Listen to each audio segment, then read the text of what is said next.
So you got the size of victories you need last night. Going forward, you got to continue to win by margins like this to catch up to Hillary Clinton. Can you win 60% of the vote or more in Wisconsin, in Pennsylvania, in New York, in Maryland? How does this success in caucuses translate to primaries?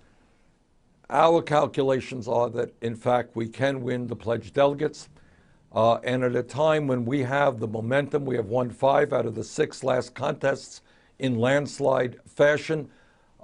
In all of the national polling that I have seen, we are beating Donald Trump by much greater margins than his Secretary Clinton. We started this campaign at 3% in the polls, 60 points behind Clinton. Now in the last poll that I've seen, we're 1 point up. So we have the momentum, and I think a lot of the super delegates are now beginning to look at which Democratic candidate is in the best place to defeat Donald Trump. I think some of them are beginning to understand that it's Bernie Sanders.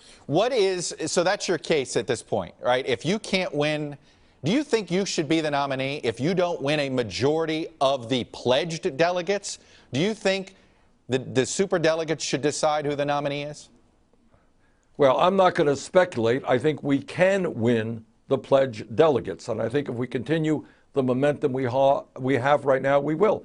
And the reason is, I'll tell you, the issues that we are talking about, a corrupt campaign finance system, the disappearance of the American middle class, the grotesque level of income and wealth inequality, the need to deal boldly with climate change, kids graduating college, $50,000 in debt. Chuck, those are the issues that the American people want to hear discussed and want to see acted upon. I want to talk about how the two of you bring this party together once a nominee is decided.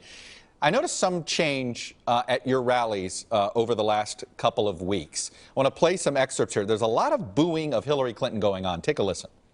She voted for the war. What she has done is established a number of super PACs. Her largest one recently reported raising $25 million from... Secretary Clinton has given speeches on Wall Street behind closed doors for $225,000 a speech. What's interesting has been your reaction to the booing. You had no reaction there, but here's what you did over a month ago when booing started about Hillary Clinton at your rallies.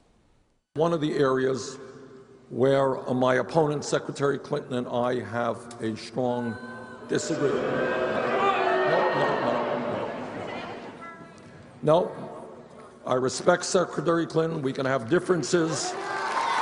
Now, according to our folks, the last time you chastised your supporters for booing Hillary Clinton was on February 23rd.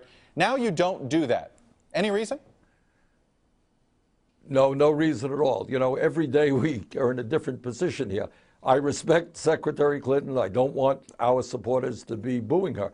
But there are real differences of opinion. And one of the differences is that she has raised $15 million from Wall Street. We have raised $6 million individual contributions, averaging $27 apiece. People respond the way they respond.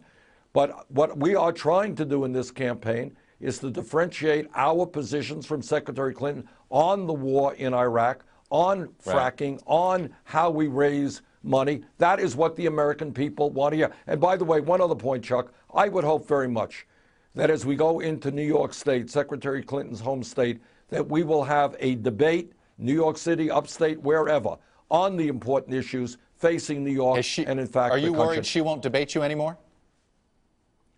Yeah, I do have a little bit of concern about that, but I certainly would like to see a debate in New York State. Very quickly, in a web interview last week, you seemed to set some parameters of some things, of demands that you would have of Hillary Clinton if she were the nominee, that she support Medicare for all, a single payer, $15 minimum wage, free public college, and that's what it would take to earn your support and your supporters' support. Is that correct? If she doesn't sign on to Medicaid for all, for instance, you won't support her as the nominee? No, I think that's a misinterpretation of what I said. Those are my views.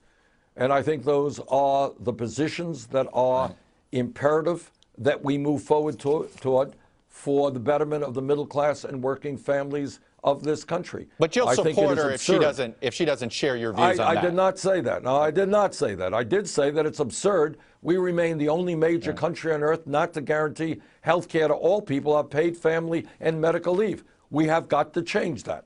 Is there conditions for you to support her? Right now, I am running to become president of the United States, and I hope very much, Chuck, that you will be asking her that question. I understand that, and I will the next time I have her. But are there conditions for your support of her if she's a nominee? It's too early to talk about that. Right now, we have a lot of momentum. We're focusing on Wisconsin, New York State. We have a path to victory. We are going to win this nomination process. Hey, NBC News fans, thanks for checking out our YouTube channel. Subscribe by clicking on that button down here, and then click on any of the videos over here to watch the latest interviews, show highlights, and digital exclusives. Thanks for watching.